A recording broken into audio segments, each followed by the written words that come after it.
Hi, how far do you agree that the behavior of the Indian monsoon has been changing due to humanizing landscapes? ये सवाल है जिसको discuss करना है और ये सवाल आया था यूपीएससी सिविल्स सर्विसेज एग्जामिनेशन 2015 में जीएस पेपर 1 में। आज 2021 है और इस सवाल का रेलेवेंस आज भी बना हुआ है। अगर एग्जाम स्पेसिफिक बात करें तो इसमें इंपॉर्टेंट कीवर्ड्स हैं अग्री। अग्री का मतलब आपको अपना ओपिनियन बताना है। इंडियन मॉनसून, इसका मतलब है ज्योग्राफी के थोड़े कॉन्सेप्ट्स बताने हैं।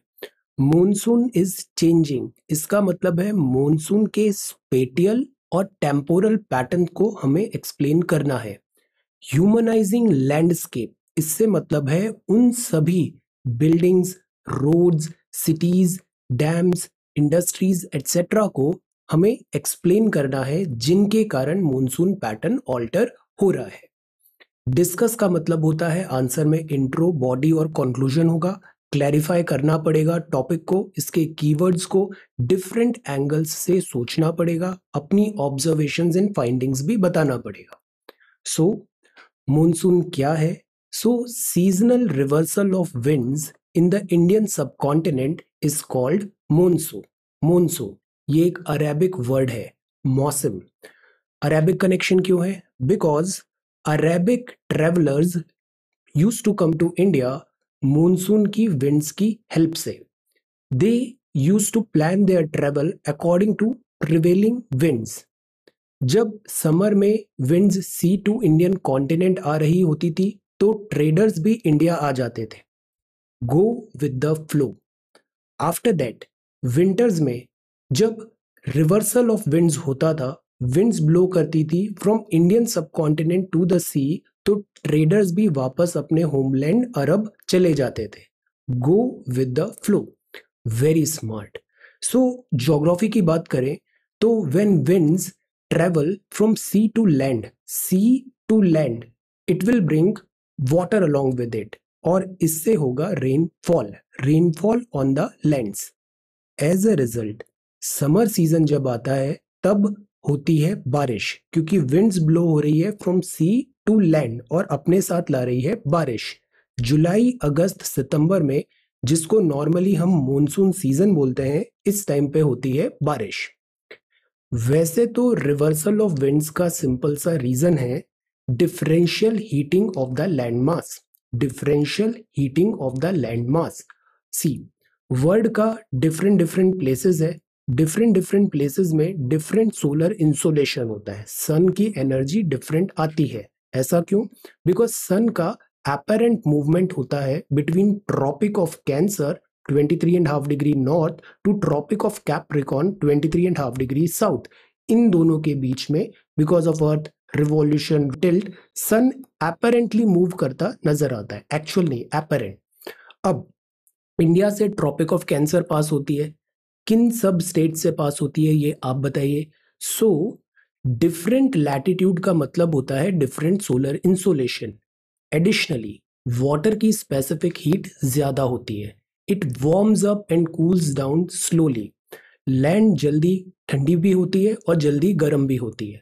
सो इन टोटलिटी डिफरेंशियल हीटिंग से बनता है pressure gradient, different pressure zones बनते हैं, high pressure, low pressure, like that. और विंड ब्लो होती है from high pressure to low pressure area और इससे होता है circulation of winds.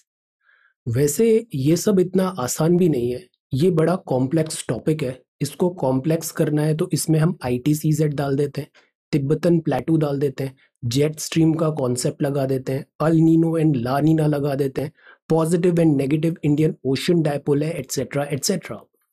Indian Meteorological Department, after all these years of research, after having all these state-of-the-art supercomputers, still find it difficult to accurately predict monsoon pattern till date. ये बताता है कि जो monsoon की प्रोसेस है ये बहुत ही complex process है। वैसे according to IMD last 3 years से इंडियन मॉनसून नॉर्मल रहा है। 2019 में ये था 109%, 2020 में था 110% और 2021 में ये रहा है 98% ऑफ लॉन्ग टर्म एवरेज। अब ये लॉन्ग टर्म एवरेज क्या है? So long term average is the average rainfall recorded during 1961 to 2010, which comes to 88 centimeter. 88 centimeter. IMD considers rainfall between 96% to 104% of this long-term average to be in normal range. तो 2021 में 98% है, सो वो कहलाएगा normal monsoon. तो पिछले 3 साल से monsoon normal रहा है। सुनने में अच्छा लग रहा है, देखने में अच्छा लग रहा है, but the problem is temporal and spatial distribution of monsoon is changing dramatically over the past few years. Here, spatial word का मतलब होता है जैसे flood like situation historically Rajasthan central India में नहीं होती थी, बट आज की डेट में हो रही है। हिस्टोरिकली चेरापूंजी मौसम राम में बहुत पानी गिरता है, बट अब वहां पे पानी रेनफॉल का शॉर्टेज हो रहा है। सो स्पेटियली स्पेस वाइज पैटर्न चेंज हो रहा है मॉनसून का। टोटल सेम है बट स्पेटियली डिस्ट्रीब्यूशन वेरी कर रहा है। टेम्पोरल का मतलब होता है टाइम। अगस्त में पानी गिरना था, नहीं गिरा। सितंबर में पानी नहीं गिरता था बट हैवी रेनफॉल हो गई और इसके कारण फ्लड्स एंड लैंडस्लाइड्स जैसी न्यूज हम देख रहे हैं। This is not normal. The sum total of monsoon season looks normal, but if we look into the details, monsoon बदल रहा है। अब बात करते हैं रीजन क्या है इसके बदलने का, क्योंकि प्रश्न में ये पूछा था how far do you agree that the behaviour of the Indian monsoon has been changing due to humanising landscape. So see, इसके बहुत सारे एंथ्रोपोजेनिक रीजंस हैं। नंबर 1 रीजन है deforestation, and we know that forest नहीं होंगे तो बारिश भी नहीं होगी। सेकेंड रीजन है इंडस्ट्रियलाइजेशन, जिससे होती है emission of green house gases, emission of toxic fumes, global warming, heat और विंड का सर्कुलेशन पूरे प्लैनेट का डिस्टर्ब होता है, प्रेशर सिस्टम अफेक्ट होता है, क्लाउड मूवमेंट इंपैक्ट होता है। 1 जून को ट्रेडिशनली मॉनसून आना चाहिए केरला में, उसके बाद ग्रेजुअली वो पूरे कंट्री को कवर करता है, बट ये पैटर्न भी इंपैक्ट हो रहा है। सीवियर ब्रेक्स लग रहे हैं, लॉन्ग ब्रेक्स लग रहे हैं मॉनसून के एडवांसमेंट्स में। थर्ड रीजन है कंक्रीट के जंगल, कंक्रीटाइजेशन। कंक्रीट से लैंड को कवर करने से heating pattern of land mass impact होता है, और नॉर्मल सॉइल की हम जानते हैं स्पेसिफिक हीट डिफरेंट होती है इन कंपैरिजन टू कंक्रीट, तो उससे हीट बजट भी गड़बड़ होता है, अर्बन हीट आइलैंड्स बनते हैं। फोर्थ रीजन है डाइंग वेटलैंड्स जैसे कि झील, तालाब, नदी एटसेट्रा। वेटलैंड्स क्लाइमेट को रेगुलेट करती है, both temperature and pressure system को भी। Because of anthropogenic activities wetlands are dying. Wetlands flood का बफर का भी काम करती है, तो जब मॉनसून आता है तो फ्लडिंग भी बढ़ रही है। सो फ्लडिंग और मॉनसून ये सारा पैटर्न इंपैक्ट हो रहा है because of dying floods, dying wetlands, frequent urban flooding common हो रहा है। फिफ्थ पॉइंट है orographic rainfall, because of this hills, mountains. अब हिल्स भी फ्लैट हो रही है, जैसे Aravalli is dying. Many mining and quarrying activities have reduced high-rise peaks and hills to plains, which traditionally used to obstruct rain-bearing clouds, resulting into rainfall in those areas. ना रहेंगी hills, ना होगा orographic rainfall. Not good. और points बढ़ाने हैं तो aerosol emerging from automobiles impact कर रहा है क्लाउड फॉर्मेशन को। अनसस्टेनेबल एग्रीकल्चरल एक्टिविटीज जैसे कि शिफ्टिंग कल्टीवेशन होता है नॉर्थ ईस्ट में, नॉट गुड। ओशन का एसिडिफिकेशन हो रहा है, नॉट गुड। सैड रियलिटी ये है कि for the sake of tourism and growth and development we have not spared even the mighty Himalayas. जो थर्ड पोल है प्लैनेट अर्थ का वो भी डिस्टर्ब हो गया है, और टोटलिटी में वो इंडियन मॉनसून के पैटर्न को चेंज कर रहा है, और ये सारे रीजंस है anthropogenic.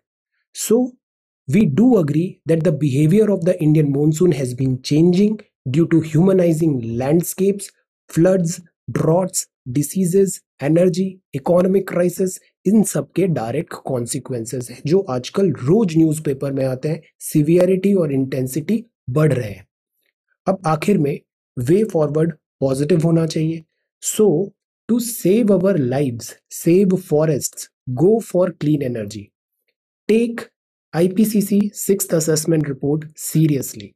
Bring technology transfer, bring in finances, make climate resilient infrastructure, better planning, sustainable development goals.